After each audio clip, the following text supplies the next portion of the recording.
El 2 de noviembre se cumplió un siglo de la Declaración de Balfour de 1917 y en junio 50 años de la Guerra de Junio de 1967. No les voy a hacer historia, pero bueno, lo único que me gustaría rescatar de esto es que en gran medida ambos episodios son responsables de la realidad cotidiana actual, de la situación actual de Palestina y de su pueblo, de su realidad cotidiana objetiva, que ha sido ampliamente documentada por organismos internacionales, así como por ONGs de diversos países, incluidas ONGs israelíes. Y las cifras que les voy a dar a continuación, de hecho, están apoyadas por varios de estos organismos internacionales, la ONU desde luego, y también ONGs israelíes. Muy brevemente, porque el señor Suma ya dio algunos datos, pero me gustaría enfatizar otros que nos ayudan a entender el contexto actual, no solo actual, o sea, el problema estructural que explica este conflicto. De la población de los territorios palestinos, bueno, hay población en los territorios palestinos, en Cisjordania, en Gaza, pero también recordemos, y como ya también lo mencionaba el señor Suma, hay una gran cantidad de refugiados. Ya mencionaba la densidad demográfica que tiene Gaza, con 1.8 millones más o menos de habitantes en Gaza, en los territorios palestinos alrededor de casi 5, en fin. Pero en términos también de refugiados, de cifras actuales, los refugiados registrados suman casi 4.700.000 personas de 3 generaciones aproximadamente. En cuanto a su distribución geográfica, y también lo recordaba el señor Suma, y esto nos hace entender que el tema palestino sigue siendo un tema profundamente regional, que afecta a todos los países.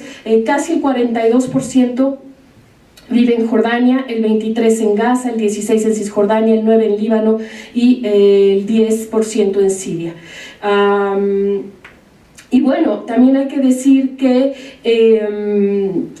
sin importar si se les define administrativamente o políticamente, los refugiados constituyen la mayor parte de la diáspora palestina. Si consideramos la definición social, además, o sea, cómo se autodefinen los palestinos, de la mayoría de los palestinos la cifra podría ser mayor. En Israel, de la población de alrededor de 8 y pico millones de habitantes, cerca de 20% son palestinos.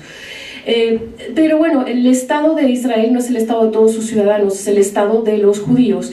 Entonces, ahí los palestinos de Israel ni siquiera se les llama los palestinos de la sociedad israelí, sino se les denomina los árabes israelíes.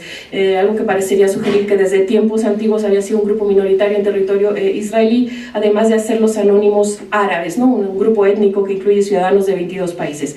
Bueno, además, en términos territoriales, ya también el señor Suma mencionaba las zonas en las que está dividida Cisjordania, que ustedes también conocen, y me gustaría en todo caso agregar que los palestinos están muy lejos de controlar ese territorio. Israel ejerce un control casi total sobre el espacio aéreo, las aguas territoriales, las zonas de amortiguamiento dentro de la franja de Gaza, varios cientos de metros no son accesibles para los agricultores, a lo largo de la frontera, las entradas y salidas de personas y bienes del territorio y registros del Estado civil. La ocupación no es un fenómeno transitorio,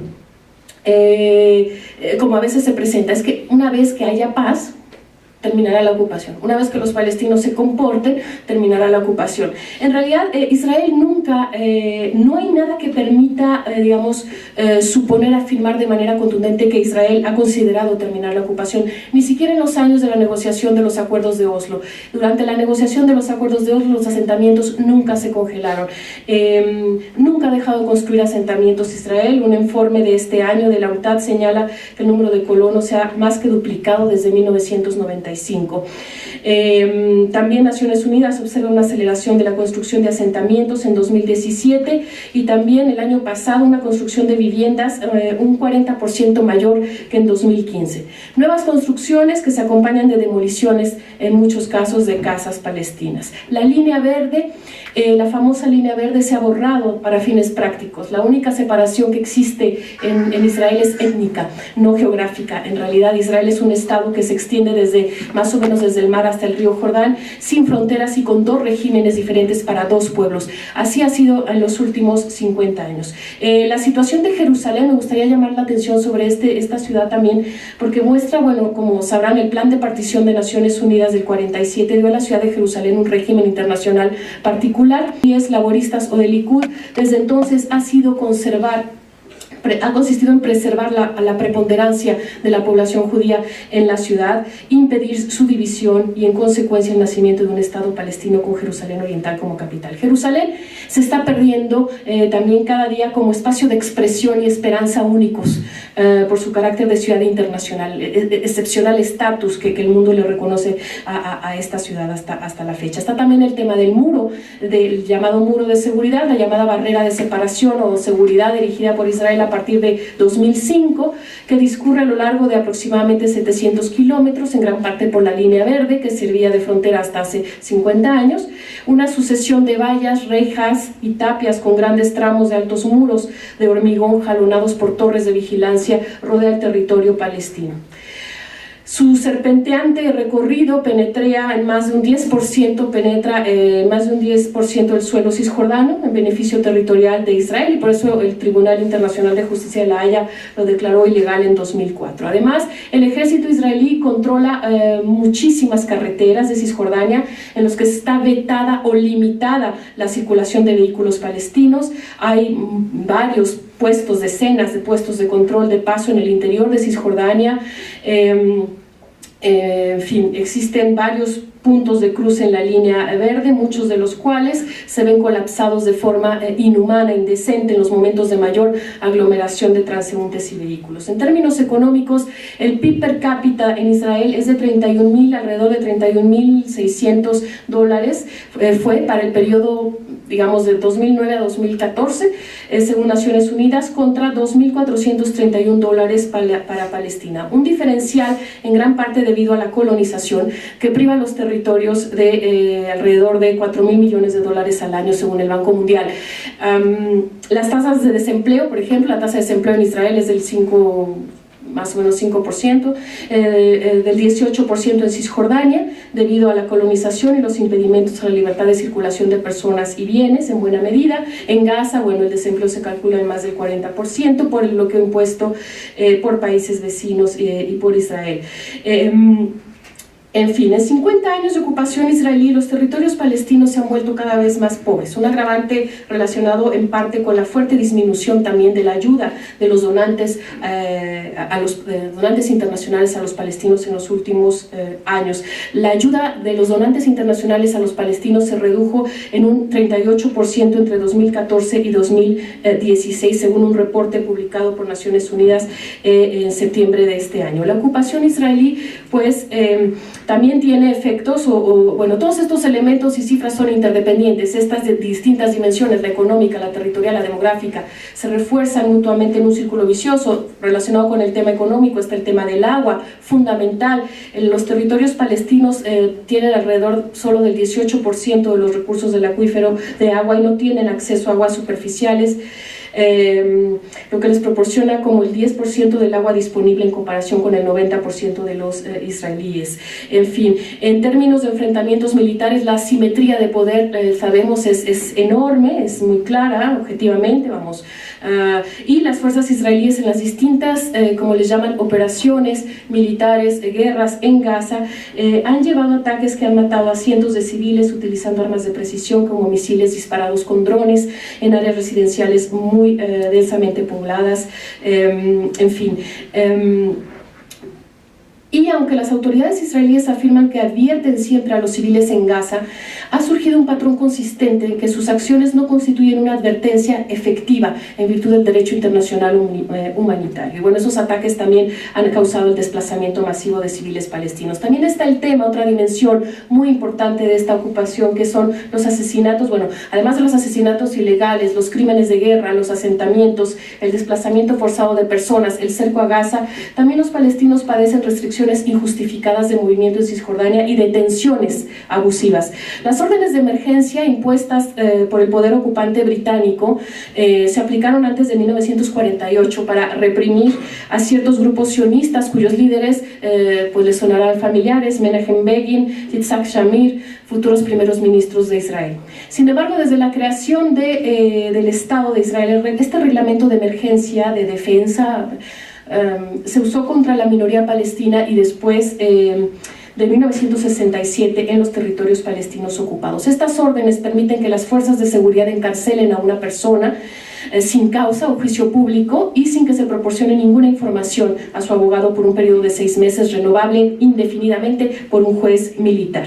En 1989, por darles una dimensión, darles una idea de la dimensión de estas detenciones, en 1989 la tasa de encarcelamiento era de 750 prisioneros por cada 100.000 personas, la más alta del mundo, y se estima que el 41% de los hombres palestinos han estado en cárceles israelíes desde 1967. En los últimos años, además de los miembros de Hamas y del Frente Popular para la Liberación de Palestina, los activistas pacíficos que han participado en la resistencia popular en poblados que se oponen, por ejemplo, a la construcción del muro o al comportamiento de los colonos, son detenidos con frecuencia. En 2013 y 2014, por ejemplo, según una ONG israelí, las apariciones más numerosas fueron las detenciones, hombres muy jóvenes, a menudo menores, por arrojar piedras, y los hombres, por ejemplo, jóvenes que ingresan a Israel sin un permiso. Otras formas de militancia y expresión han sido atacadas recientemente con la proliferación de incriminaciones por actividades o incentivos en las redes sociales, el arresto de periodistas y activistas y figuras locales del movimiento boicot, desinversión y sanciones, incluyendo a Omar Barghouti, uno de sus fundadores, en marzo de 2017. Me gustaría también hablarles muy brevemente de la situación regional en Israel. Desde 2012, ya lo mencionaba también el embajador, el señor Zuma, a la realidad de la ocupación israelí, de la expropiación también, se ha sumado otra igualmente devastadora, la realidad de las luchas desatadas por las sublevaciones populares en Siria y sus ramificaciones en Líbano, en Irak, en otros países. La violencia, la confusión, los vacíos de poder han afectado desde luego a las poblaciones refugiadas en estos países, pero también han favorecido nuevamente una instrumentalización de la causa palestina por parte de diversos actores. En Israel, hay que mencionarlo también, el fanatismo religioso ha ido en aumento en las últimas décadas, por lo que concierne específicamente al gobierno del primer ministro Benjamin Netanyahu. Varios estudios muestran el éxito que ha tenido en minar las instituciones de Israel, ensanchar la brecha entre los ciudadanos judíos y los palestinos de Israel, en alimentar el odio y la desconfianza de los israelíes hacia los palestinos. En el actual gobierno israelí, considerado como el más derechista en la historia del Estado hebreo, está sobrerepresentada, por cierto, la influencia de los 600.000 colonos judíos de Jerusalén Oriental y Cisjordania. La ocupación tiene su propio lenguaje, como ha ocurrido en otros episodios, en otras zonas del mundo, en otros momentos históricos. Un árabe es un terrorista, un palestino es un terrorista, la detención sin juicio es una detención administrativa. El poder ocupante es para siempre la víctima y escribir sobre sus crímenes es traición. Tratar a los palestinos como víctimas y los crímenes perpetrados contra ellos, la mayoría de los israelíes no quiere de hecho saber nada sobre la ocupación. Este es también un fenómeno en términos sociales y políticos que tiene consecuencias de largo plazo sumamente inquietantes. Digamos, en los últimos 20 años la ocupación ha desaparecido de la agenda política israelí. Basta estar unos días en Israel para darse cuenta. La mayoría de los israelíes no quiere saber nada de la ocupación. Pocos de ellos tienen alguna idea de lo que realmente es. Las campañas electorales van y vienen sin ninguna discusión realmente, como ocurría en los 70, por ejemplo, sobre el tema más importante para el futuro de Israel. Entonces,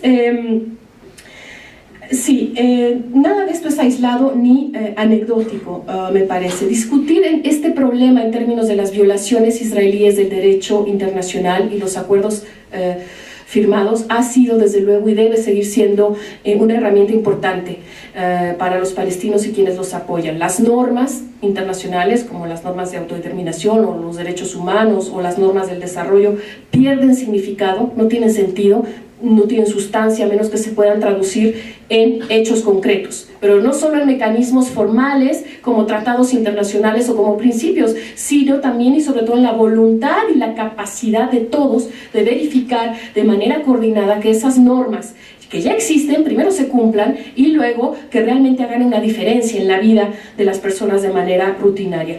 Pero el énfasis en el derecho internacional y las resoluciones de la ONU por sí solo no puede contribuir a una paz y una estabilidad duradera. Se deben identificar y atacar estructuras jurídicas, institucionales, sociales, colonialistas que se han erigido a lo largo de varias décadas. No estamos, en suma, ante una realidad, digamos, complejísima, como un segmento, como se presenta así lo presentan un segmento de la clase política y mediática a este conflicto, a la sociedad israelí, a la estadounidense o a veces a la nuestra. La ocupación militar de territorios palestinos no es un problema aislado, separado del contexto histórico de 1948. Criticar las acciones del Estado, el ejército o algún segmento de la sociedad israelíes no es sinónimo de antisemitismo. Los palestinos y los israelíes no padecen el mismo grado y frecuencia de violencia y racismo. La muerte de civiles palestinos no puede deplorarse como daños colaterales cada vez de una supuesta legítima defensa. La fórmula de cuando haya paz se reconocerá al Estado palestino y no al revés es engañosa. Y no, el origen, la raíz de los problemas de los palestinos no es la religión, no es el Islam. Para los mexicanos y los palestinos, luchar por los derechos humanos, como por la justicia social, la rendición de cuentas y sistemas equilibrados de representación es indispensable y es definitorio. México, como saben, conoce como Palestina la experiencia de los muros y pasos fronterizos que separan, que envilecen, que deshumanizan, que excluyen y humillan. Como Palestina, nuestro país reconoce los efectos contraproducentes que tiene recurrir a la militarización como solución automática, ciega, para reducir percepciones de amenaza. Ambas naciones exigimos el trato digno a nuestros trabajadores y prisioneros en el extranjero, políticos o no. Nuestros pueblos han sido y son objeto de distintos tabús y expresiones de estereotipos que lamentablemente se anteponen al diálogo y a la comprensión. Todos estos temas que son temas que, además de acercarnos, también nos obligan a mantener congruencia en el discurso y la práctica de política exterior.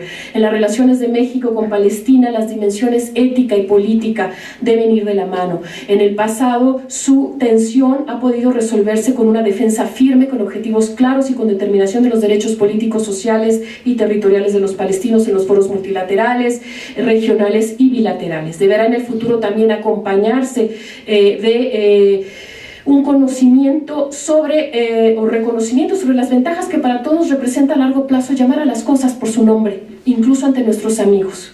Y es que no se alza la voz a favor de los derechos humanos de los palestinos porque se tenga un origen árabe o palestino, o por inclinaciones ideológicas o políticas, o por nostalgia del tercermundismo de los 70.